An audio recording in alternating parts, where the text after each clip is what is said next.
Et quand tu vois limite pour péter un plomb et tout, tu te dis ouais lui ça se fait va t'envoyer du lourd. En plus ils chantent des trucs, ouais, les rappeurs qui chantent ouais, moi je baisse ta sœur en une, non, non, non, non, non. Tiens Daniel, toi tu baisses la sœur à qui, pour aller où, à quelle heure et à quel endroit. Tout le temps. J'ai vu tu envoies. Et c'est même pas il envoie des livres, t'es mal à beauté. Regardez la bite de la personne. Déjà une bite fila, c'est pas bon. Mais une bite fila plus une bite Nike, c'est-à-dire une petite bite mais épaisse et en plus en forme de Nike. Donc il part sur le côté. Hey, toi t'es quel genre de rappeur? Et il envoie sa bite. Hein. Ok, t'envoies ta bite. Déjà que c'est pas bon. Il envoie maintenant une vidéo quand il est en train de ken quelqu'un. Je me suis dit ouais. Il crie. Et lui quand il chante c'est wow wow wow wow. Ma grosse bite wow wow wow wow. Il est tenu dans les... Et il était en train de... Moi j'ai pas compris, j'ai demandé à ma pote si on parle de du même rappeur, si c'est... C'est un Congolais. Tu fais putain frère. Quel genre de 243 dis plus jamais Congolais, putain de merde. C'est quoi ça frère? Tu joues avec qui? Franchement, les rappeurs, moi je ne vous comprends pas. Vous chantez des bails des ouais, nanana, moi je la baisse, mais ta sœur si c'est quoi, pour qu'au final c'est toi qui commences à crier comme si tu avais la voix des Aya Nakamura. C'est toi qui commences à faire des bails, ouais, est-ce que t'aimes, ouais, moi je t'aime, ouais t'aimes bien, ouais t'aimes bien, ouais t'aimes bien, ah vous t'aimes bien, vous ne savez même pas mettre des fessiers, vos fessiers, on dirait que vous mettez des griffures. Et moi je ne comprends pas. Franchement les rappeurs, arrêtez de chanter si vous ne savez pas. Arrêtez de dire que vous baisez des meufs. Ouais, moi je la baise et crie. Si c'est que je la mets dans une cave. Si on fait des partages, des connexions. Si c'est quoi, arrêtez, stop. Parce que vous êtes pétés. Il y a des rappeurs, j'entends des échos. Ouais, c'est vrai, ouais, il lui a skippé les choses. C'est quoi ça donne envie d'y aller? Mais franchement, il y a des rappeurs, quand tu les vois, tu dis, oui, il doit être chaud. Ma grosse bite, t'es chaud, t'es hyper nul, t'es claqué du slip. Et puis tu viens au dire ouais mais elle c'est une pute, c'est normal qu'elle crie pas, sa chatte elle est ouverte. Non, sa chatte elle est pas ouverte. Sa chatte n'est pas assez ouverte, c'est juste que toi tu sais pas baiser mais tu n'assumes pas. C'est ça. Je vous ai capté. Les rappeurs vous êtes trop forts. Bref, il y a ce genre de gars. Déjà, il y a ce genre de gars, je ne comprends pas. Vous devez m'expliquer ce qui se passe dans vos têtes. De deux.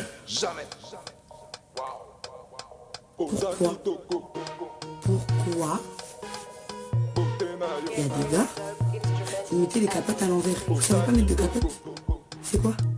Il y avait un gars, la dernière fois, il était en train de baiser ma pote. Maintenant, moi, je suis en train, ma pote, elle me dit vérifier parce qu'elle a baisé que 2 fois dans sa vie. Et c'était la 3e fois d'aller baiser. Donc moi, je suis partie vérifier pour ma copine. La bite de la personne, elle est correcte. Mais à ton âge, nous, on va t'apprendre. Je crois que c'est à l'école. Est-ce que c'est à l'école qu'on nous apprend à mettre un préservatif? C'est même pas à l'école. C'est toi-même, tu prends l'initiative de mettre le préservatif. Tu mets à l'envers. Donc tu cherches quoi? Tu cherches à l'insulter ou à faire quoi? Parce que moi j'ai pas compris. Les garçons qui mettent des capotes à l'envers. Stoppez ça s'il vous plaît, ça me va. Ça me répugne. Et surtout les garçons qui ne font pas circoncis. Je ne comprends pas. Allez vous couper, s'il vous plaît.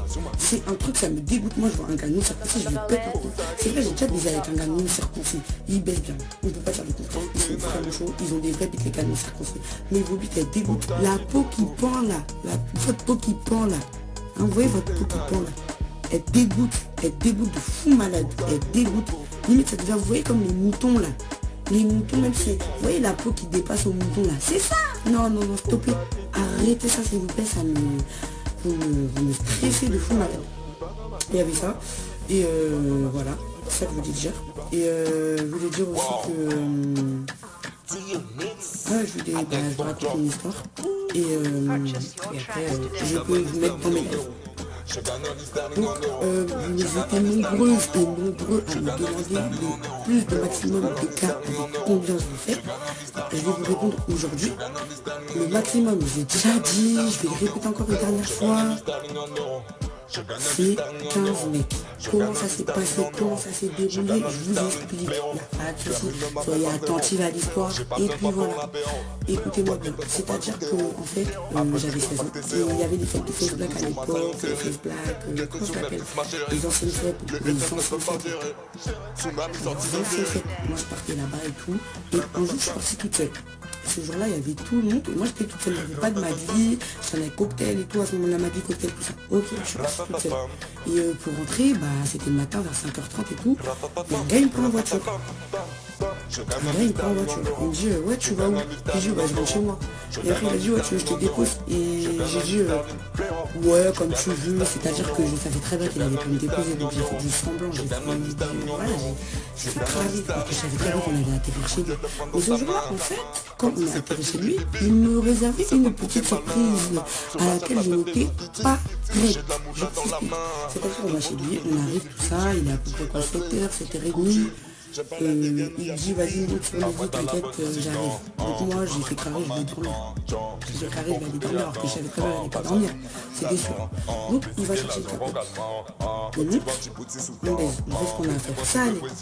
Et en fait à chaque fois, parce que la lumière elle était fermée et moi j'étais toujours dans la même position allongée. J'étais toujours dans la même position allongée. J'étais allongée sur le ventre, les quartiers mes cuisses, des fois j'essayais de monter. Mais bon, c'était sur un support posé et vous voyez, des fois, on peut se cogner la tête. J'ai essayé vraiment de me courber, avoir la levrette escarpin. Bon, des fois, ça marchait, des fois, ça marchait pas. Ça dépendait de la longueur de la personne. Écoutez, maintenant, premier gars avec qui j'ai baisé, il avait... lui, il était... franchement, il était petit, donc ça va. Donc, voilà. On a baisé, tout allait bien. Maintenant, il me dit, attends, je vais chercher une capote. Et la lumière, elle était fermée. Donc moi, je me suis dit, ok, bah, on va baiser plusieurs fois d'affilée. Je vous jure devant Dieu, j'ai baisé avec 15 mecs différents ce jour-là. Parce que j'ai senti, des fois, des bites, elles étaient bizarres. Des fois, c'était, je sentais rien. Des fois, c'était plus fort que la première fois. Des fois, c'était plus faible que la première fois. Des fois, il laisse tomber. On dirait un mastodonte. Il était en train de me dompter et tout. Quand on a fini, j'étais pas fatigué. Je sais pas pourquoi c'est Dieu qui donne la force de ne pas être fatigué avec moi. Si c'est un marabout qui m'a possédé ou si je suis possédé, je sais pas. J'étais pas fatigué donc je me suis dit je vais rentrer. Et là il était quoi il était 11h30 midi, le temps que je me lave et partir. Je me suis lavé, j'ai pris la serviette du cas, je me suis habillé, tout ça. Je pars, je vous jure devant Dieu. Quand la lumière elle était ouverte, hein, quand la lumière elle s'est ouverte, c'est là que j'ai vu qu'il y avait plus de 10 gars dans ce que j'ai compté les gars et j'ai même mis un coup de pied au gars qui était le plus nul parce que j'ai remarqué qu'il avait vraiment une petite bite.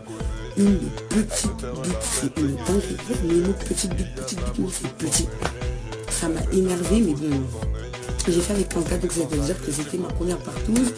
Et voilà, ma première partouze c'était ça, parce que la deuxième c'était le maximum, je crois que c'était, la deuxième c'était 5, un truc comme ça. Bref, voilà, et puis moi, parce que j'ai l'habitude de baiser un peu. Et oui, les mecs qui sortent avec des vierges, hein, comment vous pouvez oser aller dire à vos go, ouais, est-ce que bébé, je sais que je t'aime, mais j'ai besoin de baiser, est-ce que je peux baiser avec d'autres go? Ça c'est quel manque de respect. Moi même je suis un couple, moi qui n'est plus vierge depuis des listres, ça fait exactement 6 ans que je ne suis plus vierge. Tu me dis que ouais bébé j'ai besoin d'aller baiser avec une go, je te nique ta mère et ta grand-mère et toute ta famille. Mais si même si vous êtes vierge, il faut dire non. C'est un manque de respect total. Donc, s'il t'aime, il ne doit même pas penser à aller voir ailleurs déjà. Il doit se contrôler. Il n'a pas dit qu'il peut sortir avec une vierge.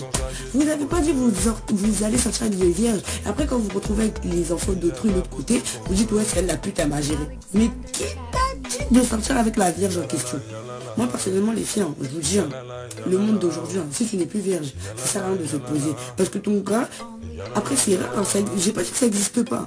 Mais c'est rare qu'un gars, franchement, il se pose avec une vierge, il est sérieux même pour attendre 1 an. Ça c'était à l'époque. Moi quand j'étais petite, ça existait. Mais à partir de maintenant, ça n'existe même plus.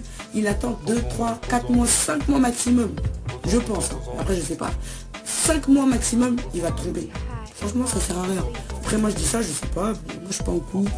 Je m'en bats les coups perso. C'est bien ma vie de célibataire parce que je peux baiser avec qui je veux. Il n'y a pas de règles, il n'y a pas d'octogone. Donc vous êtes libre de faire ce que vous voulez.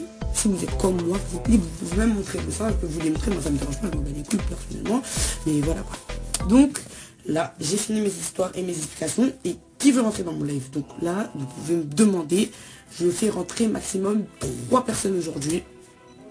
Parce que demain, je me réveille pour aller à Reims. Donc voilà, voilà. Donc qui veut rentrer dans mon live? Allez-y, demandez-moi. Je suis là pour vous. Alors...